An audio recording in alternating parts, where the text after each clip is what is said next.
First of all, good evening, good afternoon.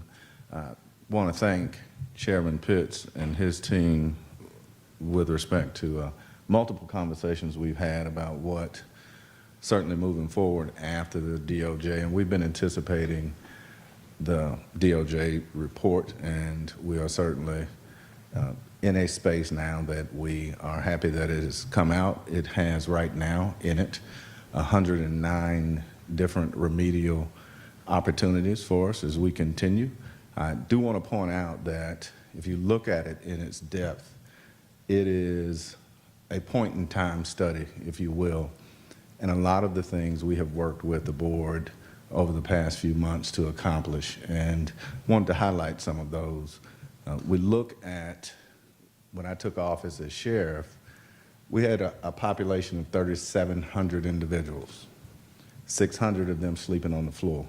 We work with the Board of Commissioners to develop an outsourcing plan. Right now, the population has decreased, ultimately because we have had and formed an inmate advocacy unit, a unit that has gone through and combed through over 30,000 records, worked with the DA's office, worked with the public defender's office, worked with the judges on consent decrees, and released nearly 1,400 people that were considered nonviolent. We also take a look at our accreditation efforts, both with respect to NCCHC, the health accreditation, which we have since attained. We look at some of our daily accomplishments. We have, much as the DOJ report suggests, we have ongoing conversations daily with our command staff in terms of what it looks like for us to continue to move forward after each incident. Use of force, reporting, we have revamped that process, and we've revamped some training as we have gone along over the last few months. So we're committed to continue to work with the Bureau of Justice Assistance Program, as well as the National Institute of Corrections when it comes to what going through some of these remedial efforts look like. And I would suggest to you, certainly with the board's collaboration, we have been able to do some things both structurally to the building that ultimately the chairman will cover, as well as programmatically in terms of what it looks like for us to hire, retain, and really focus on a better sheriff's office. So I'll turn the mic over to the chairman, and I appreciate it. Thank you. Thank you, Sheriff, and good afternoon, everyone. I concur with the sheriff. We've come a long ways in really a short period of time, and we have a few steps yet to go. But I'm encouraged about where we are. I was eagerly, and we as a board, eagerly awaiting the report from the Department of Justice, which we received. I've not had a chance to read it in its entirety yet, but we'll do so. But what I understand, it's pretty comprehensive, but we've made a lot of changes and adjustments so far, although I will admit that we have things that we need to accomplish going forward, working with the sheriff. So I think that today is a time of us looking forward and not backwards. How do we accomplish some of the things that have been that were pointed out in the study? But I'm in the process now of reviewing the detailed report that was issued, and we look forward to working with the Department of Justice as we move forward, but more importantly, working with our sheriff to make sure that we abide by what's in the report and anything that may be forthcoming. We share the concerns that were outlined, and we're going to be working jointly, cooperatively to address them. We've already begun working on several things, including our jail blitz plan, which is in force now, making considerable progress there, where we've identified issues in 9 of our 11 housing units, and they should be 9 of 11 rather should be finished and completed by the end of the year.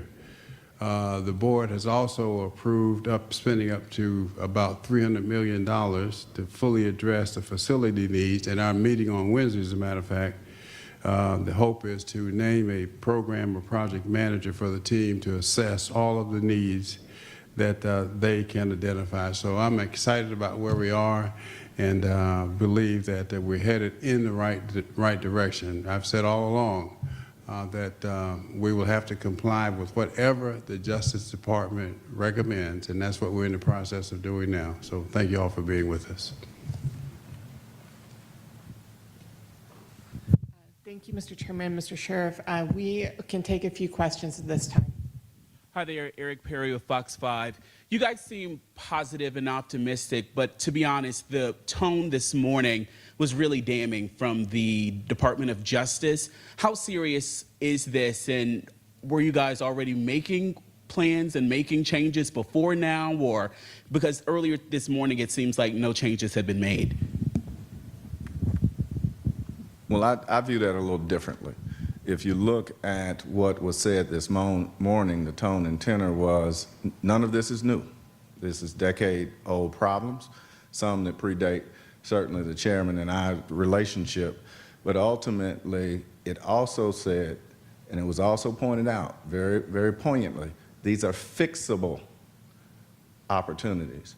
And so that's what our plan is as we get ready to move forward, is to be able to fix each one of these opportunities and move forward.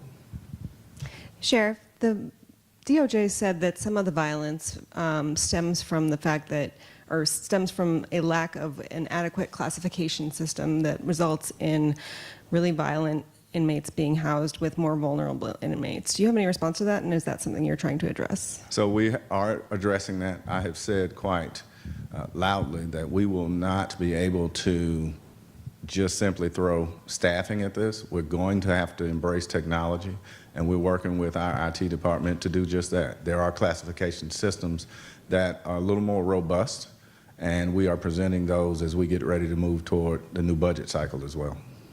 I just interviewed Andrea Young with the ACLU, and she believes that a big thing that could help with this, I know y'all have talked about, there's just not enough space for all of the inmates, and a big issue she saw was the fact that a lot of people in there can't afford to bond out, and a lot of people in there might not necessarily be in there because of a concern of violence or a concern of being a danger to society. Do y'all feel that maybe there is a systematic change that needs to be in place for the people who do end up in the jail to begin with? So the filtering system of who is jailed in the Fulton County Jail versus, just everyone in jail, and changing how the jail functions. Well, we don't have the luxury of predicting who is brought to the facility.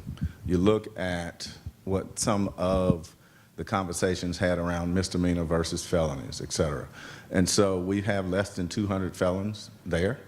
And ultimately, most of those are domestic violence related. And so we don't have the luxury of saying who comes and goes, but what we do with it through the inmate advocacy unit is really pull. I thought I said less than 200 misdemeanors. All right, I want to make sure I'm clear. So they're less than 200 misdemeanors, the rest are felons. But those are domestic violence related.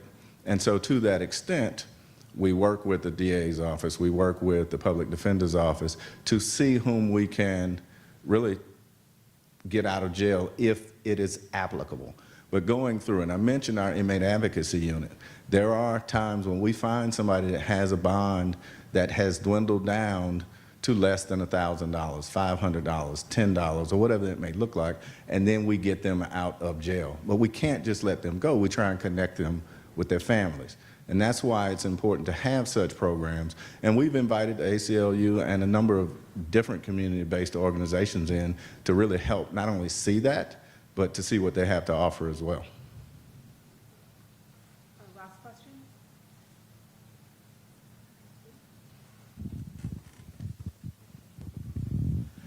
Is there still a push from the sheriff to build a new jail? A lot of the things inside of that report was for structural. They cited some of the inmates going between the walls and darkened alleyways and things like that. Is there still a push? Are you still pushing for a new jail? So it's a great question. And one thing that we have to recognize is that we are going to work with the facility we have. The Board of Commissioners has approved, as you heard Chairman say, up to $300 million in renovations. You have to understand that facility was built to warehouse people. And the first thing we have to do is change the culture of how we get people processed through courts, et cetera. Because can you imagine if we had 1,000 less people even than we had today? And so ultimately, we have to make sure we focus on adjudication. Specifically, we have to have a replacement facility at some point in the future. And that is at the will of the board and the appetite there. But ultimately, a $300 million renovation is a huge step forward.